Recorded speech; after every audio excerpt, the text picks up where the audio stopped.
Ya, selamat malam. Assalamualaikum warahmatullahi wabarakatuh. Untuk kelas TIS 17-2 ya. Ketemu lagi kita di mata kuliah keamanan jaringan komputer, dimana pada pertemuan kali ini kita sudah pada pertemuan yang ke-10 ya, kalau kita lihat di siakatnya. Materi yang akan saya sampaikan berkaitan nanti dengan sistem keamanan pada basis data. Untuk bahannya seperti biasa dapat kita lihat di Classroom ya. Sudah saya kopikan di sana mengenai keamanan basis data atau database security. Jadi silakan nanti untuk bahan juga bisa dilihat ya di Classroom. Jadi pada intinya nanti kita mencoba bagaimana kita ketika memiliki basis data yang kita simpan dalam jaringan, khususnya database server, baik itu bisa diakses secara lokal maupun online ya, yang mana penggunanya itu banyak, bagaimana kemudian kita bisa amankan supaya nanti benar-benar data yang kita miliki itu kita jaga keamanannya. Oke, kita langsung saja kepada materi, yaitu mengenai sistem keamanan pada basis data.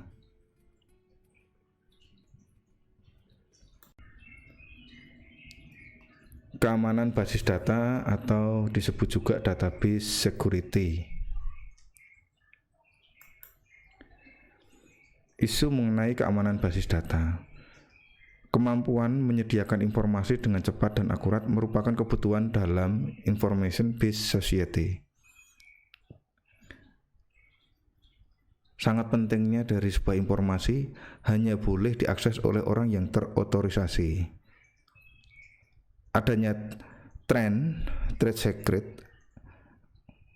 mencuri informasi ada nilai ekonomis. Berikutnya, keamanan merupakan satu proteksi terhadap pengerusakan data dan pemakaian data oleh pemakai yang tidak punya kewenangan. Untuk menjaga keamanan basis data, penentuan perangkat lunak atau database server yang handal, pemberian otoritas kepada user mana saja yang berhak mengakses, serta memanipulasi data-data yang ada. Basis data terpusat atau database server. Awalnya sebuah komputer disebut PC atau personal komputer.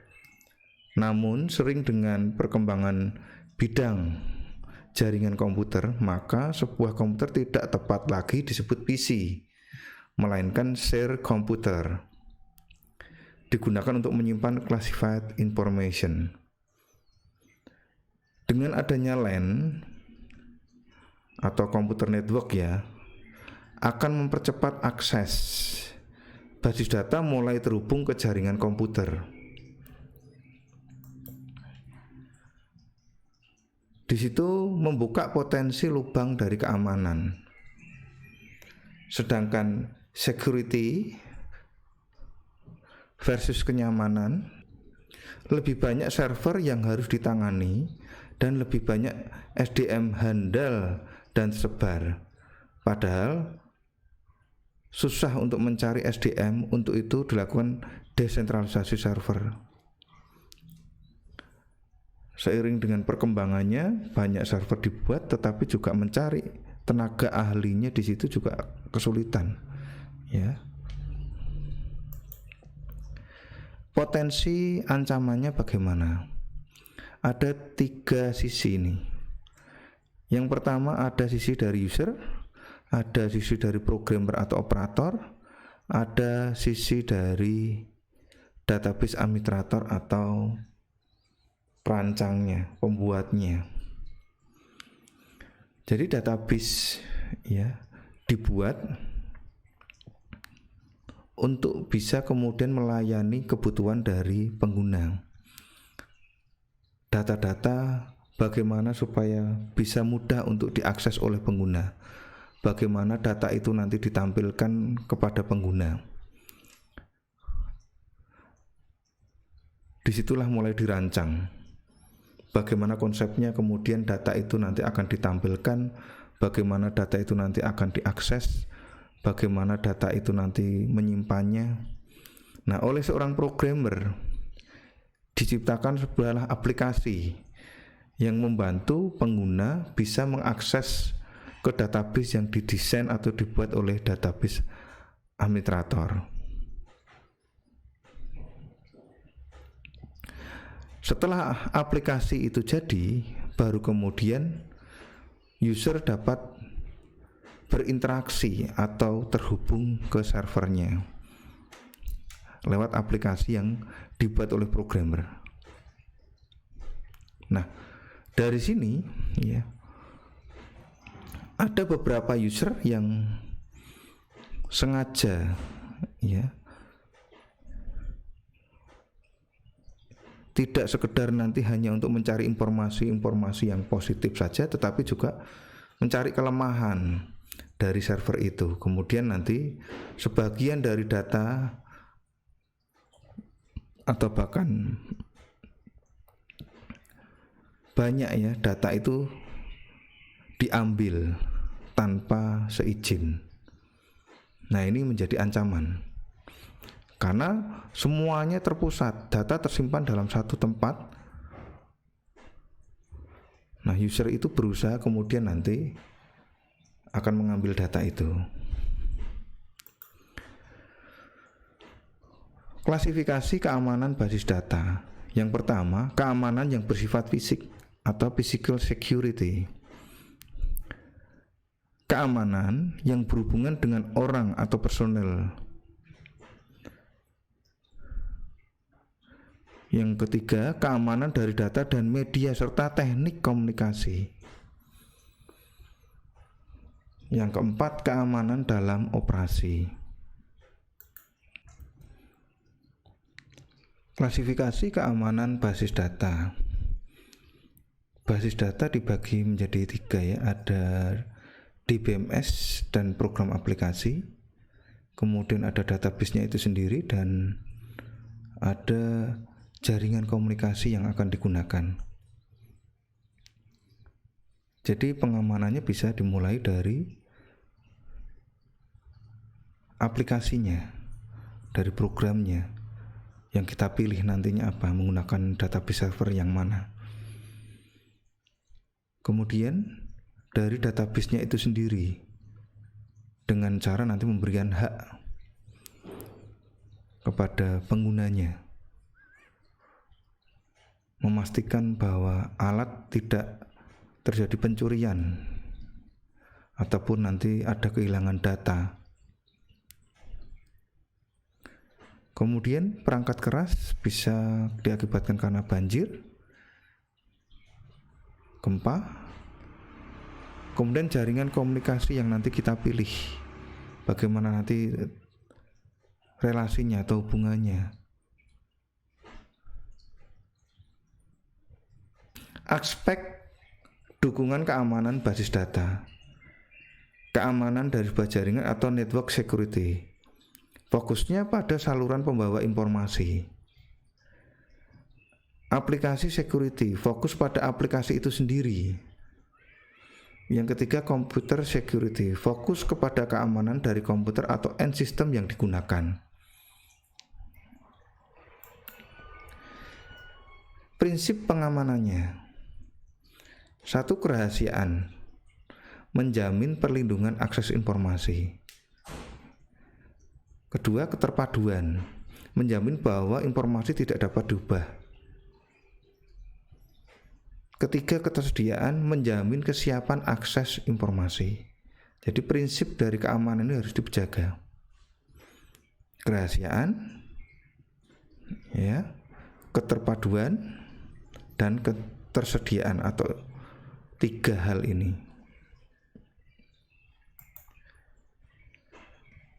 Contoh prinsip pengamanan, kita mulai dari kerahasiaan.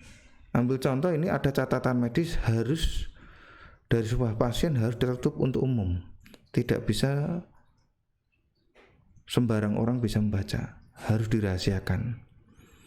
Integritasnya bagaimana? Catatan medis harus benar. Kapan dia berobat, obat apa saja yang pernah diberikan.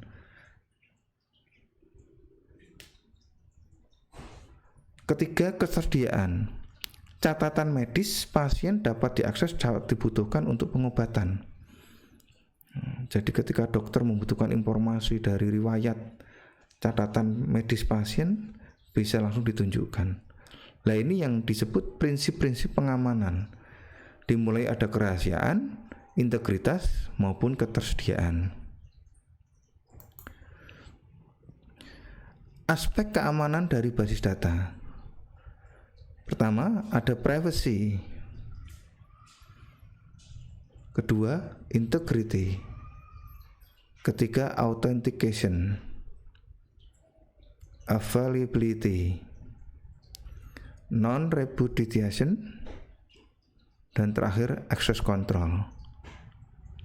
Ada 6 hal aspek keamanan dari basis data. Kita coba jelaskan satu persatu. Pertama, aspek kerahasiaan atau privacy.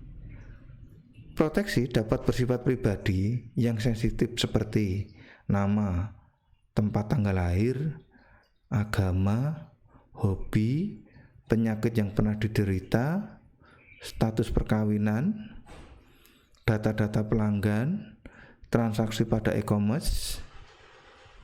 Proteksinya terhadap serangan sniffer, pengambilan data, pencurian data. Aspek integritas atau integrity. Informasi tidak berubah tanpa izin. Seperti contohnya tamper, menimpa data yang lama. Alter, perubahan nilai data atau edit. Modified, atau disisipkan, ditambah, dihapus.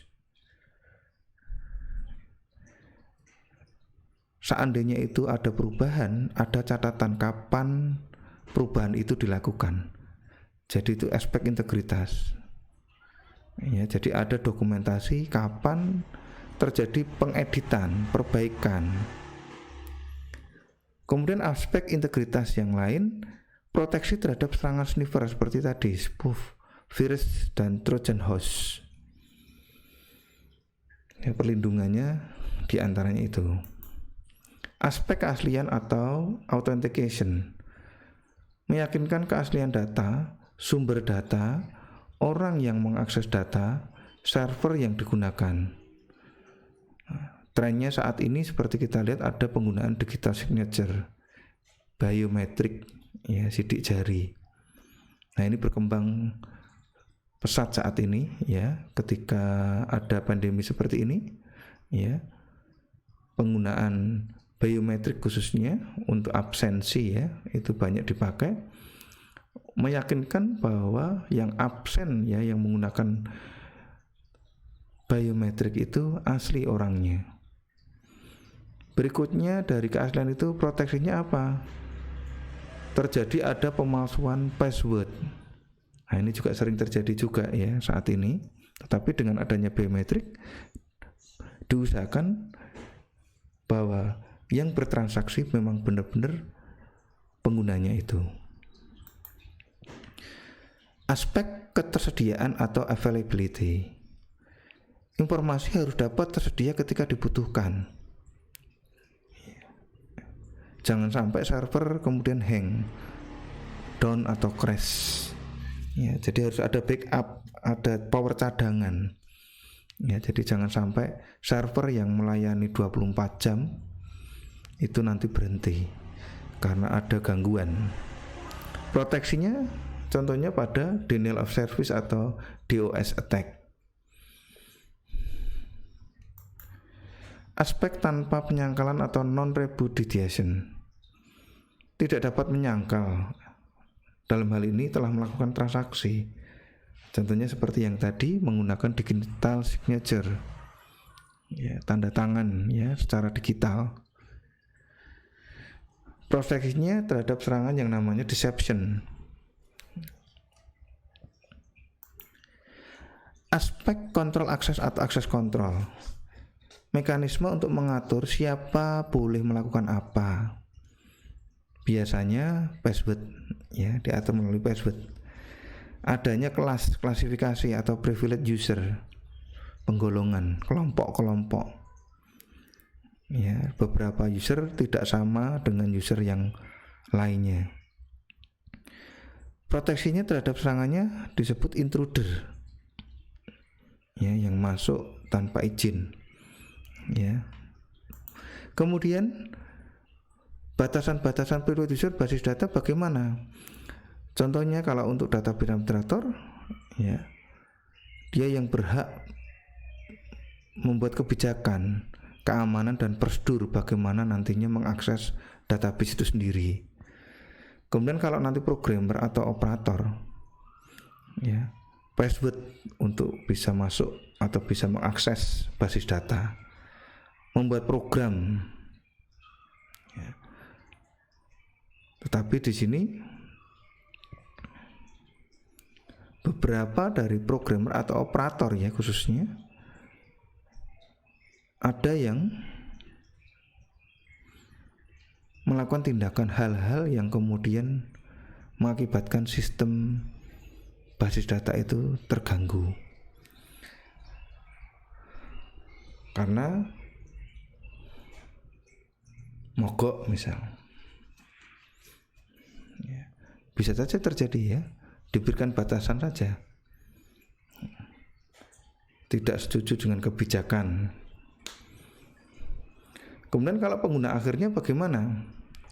Ada beberapa pengguna yang meminjamkan password atau usernya kepada orang lain.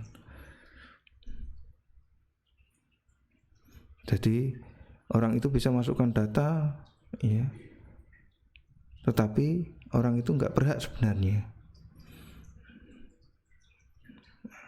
Ada yang bawa virus, bahkan melakukan yang namanya pemerasan. Nah ini yang harus diperhatikan. Bagaimana nanti kemudian memberikan batasan atau privilege kepada user.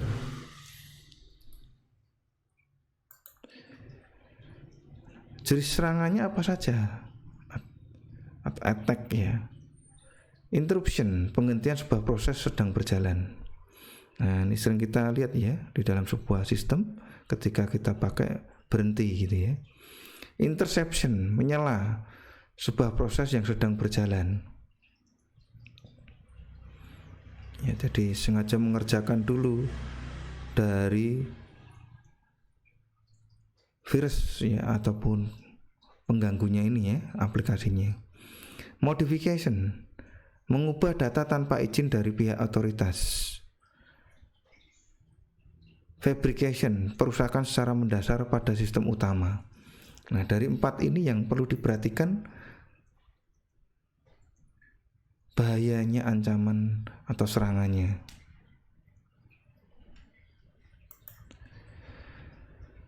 Sehingga perlu diadakan keamanan menyeluruh pada basis data.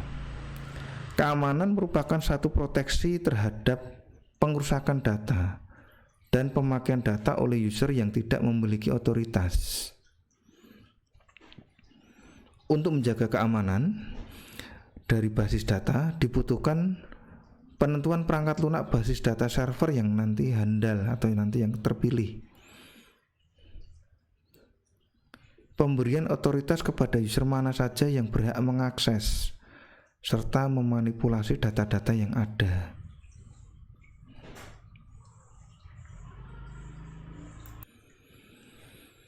Penyalahgunaan dari database ada dua, bisa tidak sengaja dan disengaja. Tidak disengaja misalnya kerusakan selama proses transaksi.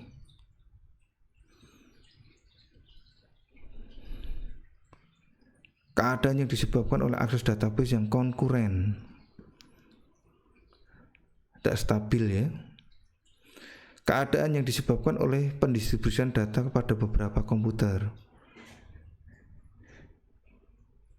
Logika error yang mengancam kemampuan transaksi untuk mempertahankan konsistensi database.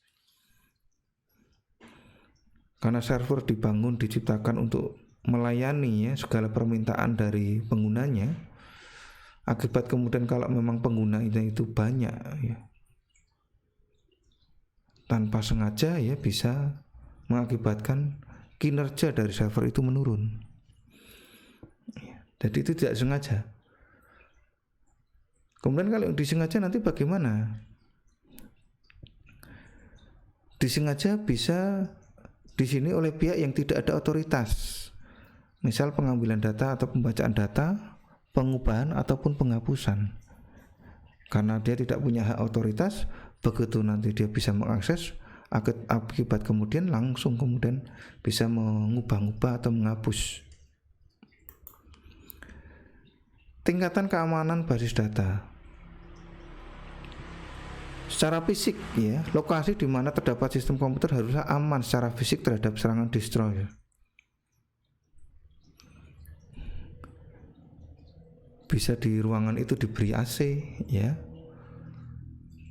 biar tetap dingin ya. Sirkulasi udara juga dibuat bisa mengeluarkan panas.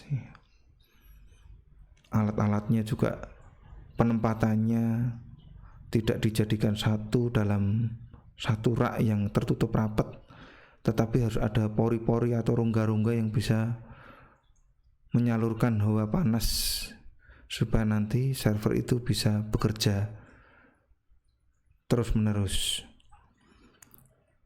Kemudian untuk user, wewenang yang kita berikan untuk user harus dilakukan dengan berhati-hati untuk mengurangi kemungkinan adanya manipulasi oleh user yang punya otoritas. Sedangkan sistem operasi, kelemahan entitas ini memungkinkan pengaksesan data oleh user tak berwenang karena hampir seluruh jaringan sistem basis data berjalan secara online. Nah ini sistem operasi memiliki ada kelemahan dan itu banyak dimanfaatkan oleh beberapa user untuk kemudian mengakses secara ilegal atau tidak punya otoritas ya. Kemudian sistem basis datanya itu sendiri, pengaturan hak pengguna yang baik. Ada pengaturannya. Bagaimana prosedurnya? Skema utama mekanisme keamanan basis data melalui online. Jadi basis data dibuat atau diciptakan di server ya. Dalam hal ini server database management system ya. Di situ sudah ada otorisasi dan hak akses yang nantinya akan dibuat untuk bisa mengakses database-nya. Jadi seandainya ada yang mengakses lewat lokal, tidak bisa langsung ke database-nya, tetapi harus melewati ada otorisasi penyeleksian siapa yang berhak dan mengakses apa saja. Termasuk kemudian di dalam jaringan intranetnya juga dibuat ada keamanannya, dimana ketika mau menggunakan itu harus ada prosedur login dan seterusnya menggunakan alat ini. Nah ketika mau diakses lewat online, dibangunlah ada firewall yang nantinya akan bisa membatasi siapa yang berhak untuk mengakses ke sistemnya ya, apakah sudah memiliki hak untuk bisa masuk ke jaringan. Selanjutnya data yang nantinya dikirimkan kepada klien juga dalam kondisi terenkripsi, sehingga ketika diakses melalui online, user tidak akan melihat data itu secara langsung. Jadi seandainya itu diambil atau disadap oleh orang lain, data tidak bisa langsung bisa dibaca karena dalam mode enkripsi. Hal ini yang nantinya akan sangat berguna untuk kemudian nanti kita ciptakan ketika membuat keamanan basis data melalui online.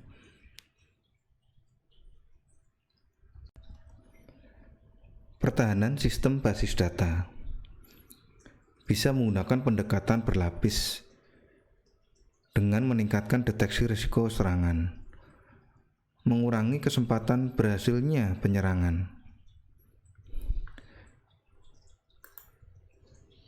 Bentuknya seperti ini.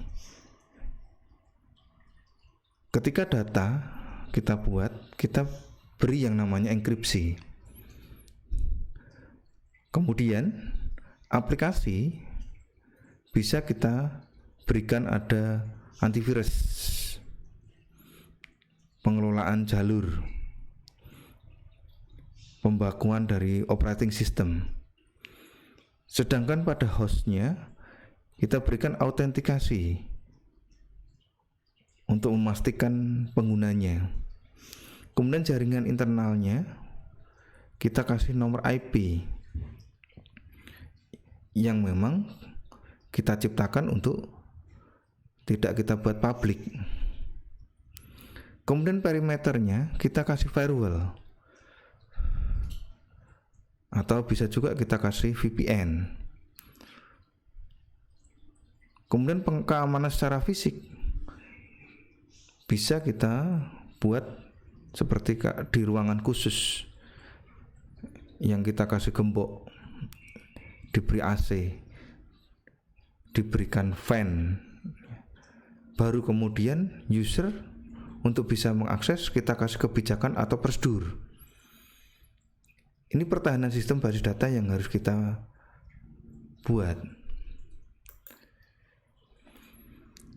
Otoritas pada keamanan basis data, pemberian wewenang atau hak istimewa atau kita sebut privilege untuk bisa mengakses sistem basis data. Kendali otorisasi atau kontrol akses dapat dibangun pada perangkat lunak dengan dua fungsi: mengendalikan sistem atau objek yang dapat diakses, mengendalikan bagaimana user menggunakannya, sistem administrasi yang bertanggung jawab untuk memberikan hak akses dengan membuat user account.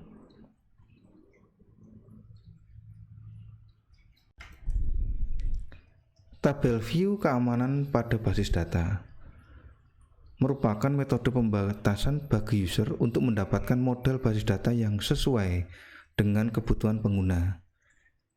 Metode ini dapat menyembunyikan data yang tidak digunakan atau tidak perlu dilihat oleh user. Pengamanan basis data relasional. Relasi, user diperbolehkan atau tidak diperbolehkan mengakses langsung suatu relasi. View, user diperbolehkan atau tidak diperbolehkan mengakses data yang terdapat pada view. 3. Read authorization. User diperbolehkan membaca data tetapi tidak dapat memodifikasi. Insert authorization. User diperbolehkan menambah data baru tetapi tidak dapat memodifikasi data yang sudah ada. Update authorization. User diperbolehkan memodifikasi data tetapi tidak dapat menghapus data. Delete authorization. User diperbolehkan menghapus data. Otorisasi modifikasi data atau update authorization. Index authorization. User diperbolehkan membuat dan menghapus indeks data. Resource authorization, user diperbolehkan membuat relasi-relasi baru. Authorization, user diperbolehkan menambah atau menghapus atribut suatu relasi. Drop authorization, user diperbolehkan menghapus relasi yang sudah ada. Contoh perintah yang dapat kita gunakan ketika memberikan otorisasi kepada user dengan bahasa SQL, bahasa query ya. Grant yaitu memberikan wewenang kepada pemakai. Perintahnya grants privilege list ya on nama relasi atau view to pemakai. Contohnya grant select on S to Budi. Memberikan hak select ya pada nama relasi atau view S untuk pemakai yang namanya Budi. Grant select update status kota on S to Ali Budi. Jadi perintah grant memberikan hak ya, wewenang, otorisasi. Sebaliknya, kalau ingin mencabut dari hak itu, kita beri perintah revoke, mencabut wewenang yang dimiliki oleh pemakai. Sintaknya atau perintahnya revoke privilege list on nama relasi atau view from pemakai. Contoh revoke select on S from Budi. Revoke select update status kota on S from Ali Budi. Privilege list yang bisa kita berikan selain select update ya, bisa juga menggunakan read, insert, drop, delete, index, alteration, resource seperti yang tadi ya dalam contoh sebelumnya. Backup data dan recovery. Backup proses secara periodik untuk membuat duplikat dari basis data dan melakukan logging file atau program ke media penyimpanan eksternal. Recovery merupakan upaya untuk mengembalikan basis data ke keadaan yang dianggap benar setelah terjadinya suatu kegagalan.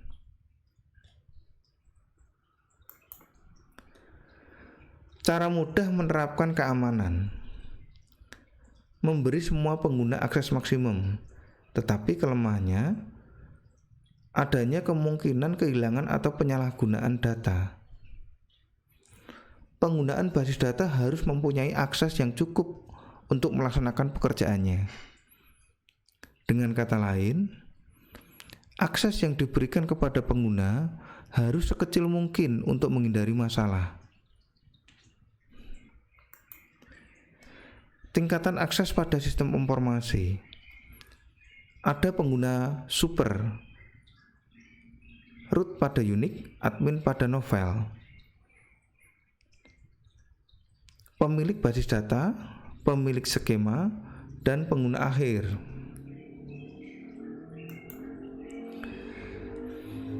Apabila pengguna diberi identitas pengguna, mereka dapat mengakses basis data secara langsung ke dalam jaringan melalui aplikasi client server. Novel dapat mengontrol akun sistem operasi dan akun basis data. Sistem administrator maupun administrator dari basis data mempunyai potensi melakukan kesalahan.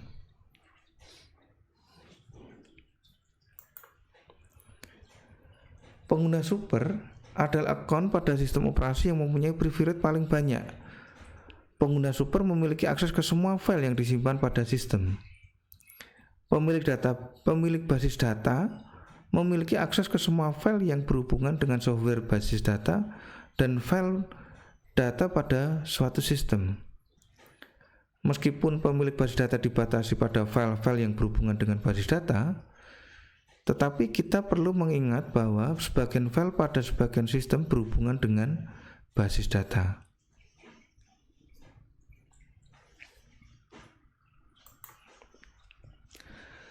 Pemilik skema adalah pembuat dan pemilik objek-objek basis data yang digunakan untuk aplikasi pengguna. Pemilik skema mempunyai akses tak terbatas ke seluruh objek skema dan bertanggung jawab mengontrol akses ke akun pengguna lainnya. Pengguna akhir mempunyai akses paling sedikit meskipun basis data dibuat untuk pengguna akhir. Hubungan pengguna dengan basis data. Tabel 1 ataupun tabel 2 yang memiliki view oleh pemilik skema sengaja memberikan hak akses otoritas, memberikan grant kepada pengguna, sehingga pengguna dapat menyeleksi dari tabel, menghapus maupun memodifikasi karena ada hak otoritas yang diberikan oleh pemilik. Pengguna dalam satu basis data dapat pula mengakses basis data lainnya dengan menghubungkan dua basis data. Hubungan keduanya akan menghubungkan pengguna pada basis data pertama ke pengguna pada basis data kedua. Kemudian, pengguna pada basis data pertama dapat mengakses basis data kedua dengan privilege yang dimiliki pengguna pada basis data kedua. Hubungan basis data merupakan tool sangat berguna, tetapi harus diatur untuk memastikan tool tidak disalahgunakan. Privilege digunakan untuk mengontrol akses pengguna. Privilege terdapat pada tingkatan sistem operasi, basis data, dan aplikasi. Privilege basis data mengontrol akses pengguna dalam lingkungan basis data seperti manipulasi struktur basis data dan objek skema. Sistem terdiri atas hal-hal yang memungkinkan pengguna melakukan tugasnya pada ruang lingkup basis data. Privilege system meliputi kemampuan membuat tabel, menghapus tabel, mengubah struktur tabel, membuat indeks dan view, dan memanipulasi akun pengguna. Privilege system berbeda-beda antar satu perangkat lunak basis data relasional dengan yang lain.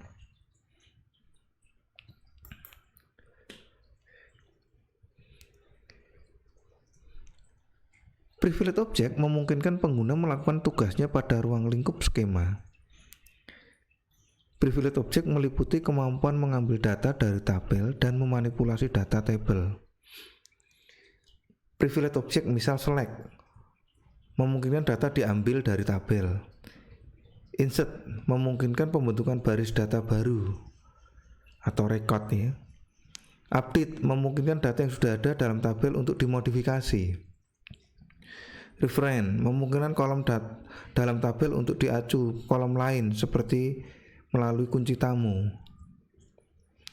Usage memungkinkan penggunaan domain tertentu.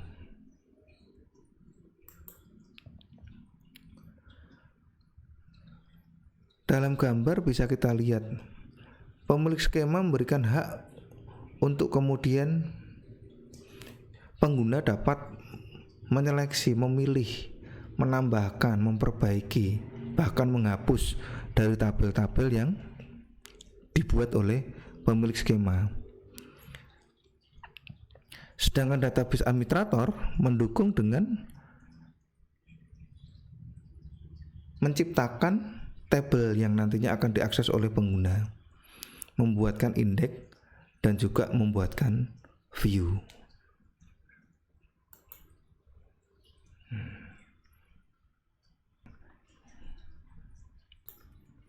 Nah, itu tadi presentasi dari materi kita hari ini ya, yaitu mengenai keamanan pada basis data, di mana kita ketahui bahwa keamanan basis data itu sangat penting sekali karena pada saat ini banyak dari pengguna sudah mempraktekkan sebenarnya penggunaan basis data itu ketika kita mengakses media sosial, di mana di situ kita dapat berinteraksi dengan teman-teman kita ya, dengan orang lain ya. Kita juga dapat menyimpan percakapan itu. Nah, kalau seandainya suatu saat ya terjadi ada gangguan, kita mestinya nanti akan juga merasa nanti ada hal-hal yang kemudian informasi itu tidak cepat kita terima, mengganggu ya pekerjaan kita. Oke, untuk semua mahasiswa yang malam hari ini mengikuti perkuliahan ini sampai selesai dan juga ikut berkomentar, saya ucapkan terima kasih sekali lagi. Semoga pertemuan kita pada malam hari ini ada manfaatnya. Tetap semangat belajar, jaga diri, jaga kesehatan, jaga keluarga dan lingkungan. Semoga kita dapat bertemu kembali di kesempatan yang lebih baik. Amin. Terima kasih sekali lagi. Saya tutup. Assalamualaikum warahmatullahi wabarakatuh.